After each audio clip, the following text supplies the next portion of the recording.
بسم اللہ الرحمن الرحیم۔ اسلام مکمل ضابطہ حیات بھی ہے اور دین انسانیت بھی ہے۔ انسانوں کی زندگی کا کوئی پہلو اور کوئی شعبہ ایسا نہیں جس کے متعلق دین اسلام نے انہیں مکمل رہنمائی نہ فراہم کی ہو۔ یہ انسان کی ضروریات کو پورا کرنے کے لیے بھی ان کی رہنمائی کرتا ہے اور انسانوں کو کامیاب زندگی گزارنے کے طریقے، سلیقے اور ہنر بھی سکھاتا ہے۔ معیشت کا انتظام کرنا، لین دین کرنا، تجارت کرنا، اپنا پیٹ پالنے کے لیے محنت اور مشقت کرنا، یہ انسانی زندگی کا ایک اہم شعبہ ہے، اور اس اہم شعبے کے متعلق بھی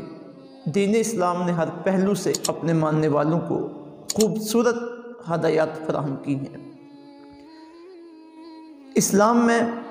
یہ جو معیشت کے حوالے سے، تجارت کے حوالے سے اور رزق کمانے کے حوالے سے خوبصورت اور روشن تعلیمات موجود ہیں، عصر حاضر کے تناظر میں ہم حلال تجارت کے عنوان سے انہیں مختلف قسطوں میں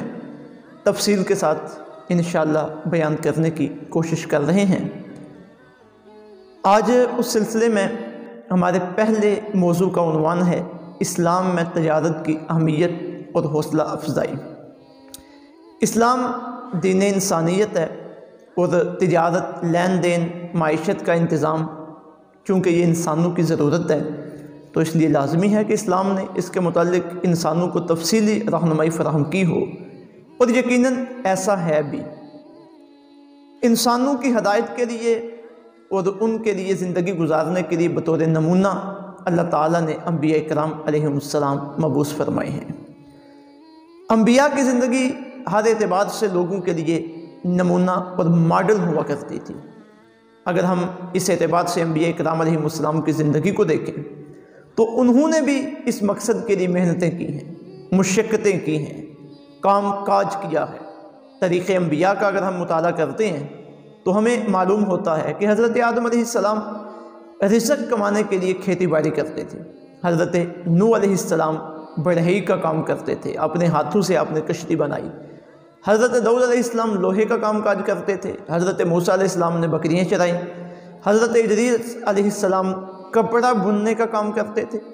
حضرت زکریا علیہ السلام کپڑے سیتے تھے، حضرت ابراہیم علیہ السلام نے زراعت کا کام کیا، اور خود ہمارے محبوب مکرم حضرت سیدنا محمد مصطفیٰ صلی اللہ علیہ وسلم، آپ نے بکریاں بھی چرائیں، آپ نے تجارت بھی کی۔ جب آپ مکہ مکرمہ سے مدینہ طیبہ تشریف لائے تو آپ نے تعمیرات کے کام بھی کروائے، خود کیے، مسجد قباء کی تعمیر کی ساتھ ہو کے، مسجد نبوی کی ساتھ ہو کے تعمیر کی، اور دیگر کئی کام کاج آقا علیہ السلام نے اس مقصد کے لیے کی۔ اور بالخصوص جب مدینہ طیبہ میں اہل اسلام کی، اہل ایمان کی آبادکاری ہوئی تو اس وقت پہلے تو کیفیت یہ تھی کہ مدینہ کے کاروبار میں، مارکیٹ میں یہودیوں کا راج تھا، تو حضور رحمت دو عالم صلی اللہ علیہ وسلم نے مدینہ طیبہ میں مسلمانوں کا ایک علیحدہ سے بازار قائم کروایا تاکہ حلال معیشت کے انتظامات خوبصورتی کے ساتھ ہو سکیں۔ قرآن مجید کو جب اس حوالے سے ہم دیکھتے ہیں تو اللہ تعالیٰ نے متعدد مقامات پر اہل ایمان کو اس بات پہ ابھارا ہے کہ وہ محنت کریں، مشقت کریں، زراعت کریں، زمین سے اپنی معیشت کے اسباب تلاش کریں، تجارت کریں، اور محنت مشقت کر کے اپنا پیٹ بھی پالیں اور اپنے دوسرے احباب کے لیے بھی آسانیاں پیدا کریں۔ سورہ البقرہ کی آیت نمبر 29 میں اللہ تعالیٰ کا ارشاد گرامی ہے، یا ایھا الذین آمنوا، اے ایمان والو، لا تاکلوا اموالکم بینکم بالباطل، تم آپس میں ایک دوسرے کے مال باطل طریقوں سے نہ کھایا کرو، الا ان تکون تجارتا عن تراض منکم، سوائے اس کے کہ تم ایک دوسرے کے ساتھ خوش دلی کے ساتھ تجارت کر لو، لین دین کر لو۔ تو اب یہاں تجارت کا لفظ بھی آ گیا، اور معیشت کے معاملات اہل اسلام نے کیسے سنوارنے ہیں، کیسے سنبھالنے ہیں وہ بھی آ گیا کہ ایسا کوئی طریقہ اختیار نہیں کرنا جو حرام ہو، جو باطل ہو، جس سے کسی دوسرے کی حق تلفی ہو۔ ہاں، آپس میں باہمی رضامندی کے ساتھ تجارت کر لو، لین دین کے معاملات کر لو۔ اسی طرح سورہ جمعہ شریف کی آیت نمبر 10 میں اللہ تعالیٰ نے نماز جمعہ کا ذکر کیا، اور جب یہ فرمایا کہ جب جمعہ ہو چکے، نماز سے فراغت ہو جائے، تو پھر تم اپنا رزق تلاش کرنے کے لیے محنت اور مشقت شروع کر دیا کرو۔ فرمایا فَإِذَا قُضِيَتِ الصَّلَاةُ، بس جب نماز مکمل ہو جائے، فَانْتَشِرُوا فِي الْأَرْضِ، پھر تم زمین میں پھیل جاؤ، وَابْتَغُوا مِنْ فَضْلِ اللَّهِ، اور اللہ کا فضل یعنی اللہ کا عطا کیا ہوا رزق اپنے لیے تلاش کرو محنت اور مشقت کے ذریعے۔ اسی طرح حج دین اسلام کا اہم فریضہ ہے، تو دور و نزدیک سے لوگ حج کے لیے آتے ہیں، تو وہاں بھی فرائض حج کی ادائیگی کے بعد اللہ تعالیٰ نے اہل ایمان کو، اہل اسلام کو یہ سہولت فراہم کی اور اس بات کی اجازت دی کہ تم سفر کر کے آئے ہو، اپنی ضروریات کے لیے تمہیں پیسے چاہیے، مال چاہیے، رزق چاہیے، غذا چاہیے، تو اس کے لیے تم یہاں آ کر بھی محنت مشقت کر سکتے ہو، کوئی پرابلم نہیں ہے۔ فرمایا لیس علیکم جناح، تمہارے اوپر کوئی حرج نہیں، ان تبتغوا فضلا من ربکم، کہ تم اپنے رب کا فضل تلاش کرو، یعنی تجارت کرو، اپنے اسباب معیشت پیدا کرو، ان کے لیے محنت اور مشقت کرو، اپنا رزق تلاش کرو۔ اس طرح کی متعدد آیات طیبات ہیں جن میں اللہ تعالیٰ نے تجارت، لین دین اور اسباب معیشت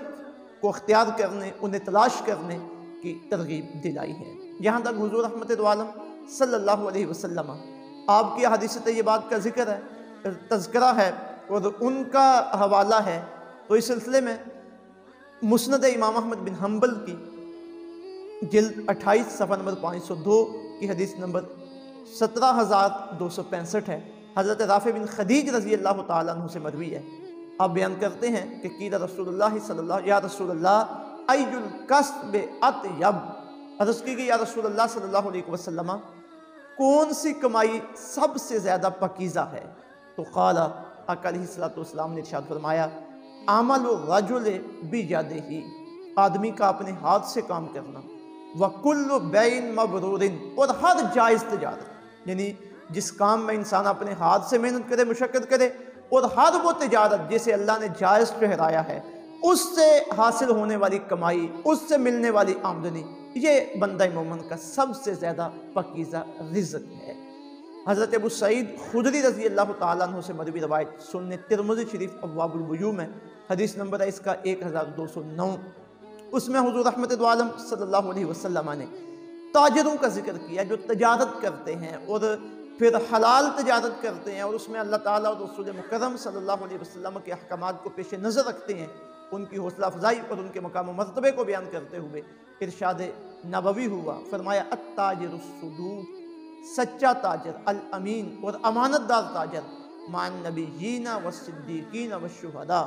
قیامت کے دن اس کا درجہ نبیوں کے ساتھ ہوگا،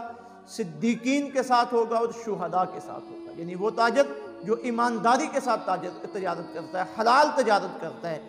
اور سنن کبریٰ امام بحقی نے اپنی کتاب سنن کبریٰ میں جلد 6 صفحہ نمبر 128 میں حدیث نمبر 11475 نقل کی، آقا علیہ السلام نے ارشاد فرماتے ہیں طالب کسب الحلال فریدۃ بعد الفریدہ، کہ اللہ تعالیٰ کے جو فرائض ہیں عبادات کی شکل میں، معاملات کی شکل میں، ان کے بعد سب سے اہم فریضہ یہ رزق حلال کو طلب کرنا ہے، محنت کرنا ہے، مشقت کرنا ہے، حلال کمائی کرنا ہے۔ اسی طرح مجموع الزوائد جلد 4 صفحہ نمبر 63 کی ایک بڑی خوبصورت حدیث مبارکہ ہے، اس میں آقا علیہ السلام نے ارشاد فرمایا ان من الذنوب ذنبا لا يكفرها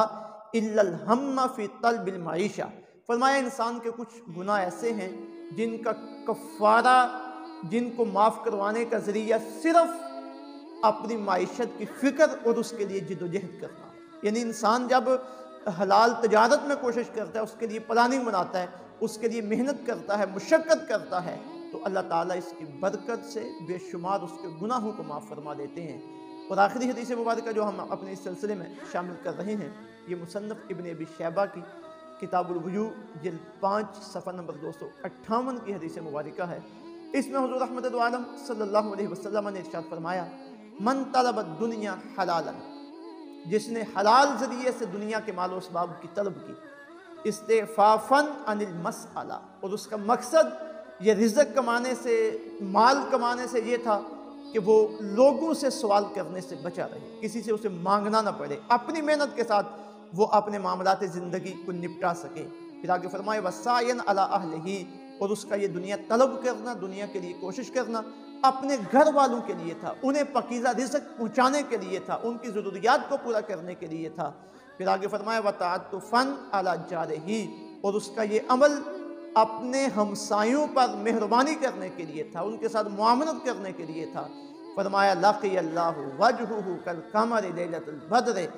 مرنے کے بعد کل قیامت کے دن جب اس کی اللہ کے ساتھ ملاقات ہوگی تو اس کا چہرہ 14ویں رات کے چاند کی طرح چمک رہا ہوگا۔ یہ اعزاز ہوگا اس بندے کا جو اللہ تعالیٰ کی فرما برداری میں رزق حلال کے لیے کوشش کرتا رہا اور اپنی تجارت کو اس نے حلال بنایا۔ یہ دین اسلام میں تجارت کی اہمیت ہے اور تجارت کی حوصلہ افزائی ہے، جس کی وجہ سے بندے کو اسباب رزق مہیا ہوتے ہیں، مال مہیا ہوتا ہے، جس کی وجہ سے بندہ آرام سکون اور عزت کے ساتھ اس دنیا میں زندگی بسر کر سکتا ہے۔ یہ ہمارا سلسلہ انشاءاللہ چلتا رہے گا، اور جتنی بھی بنیادی باتیں ہیں حلال تجارت کے حوالے سے، اور پھر بالخصوص جو دور حاضر میں جدید مسائل تجارت کے خرید و فروخت کے حوالے سے پیدا ہو رہے ہیں، ان پہ بھی انشاءاللہ ہم تفصیل کے ساتھ قرآن اور حدیث کی روشنی ڈالنے کی بھرپور کوشش کریں گے۔ آپ یہ دروس سنتے رہیں،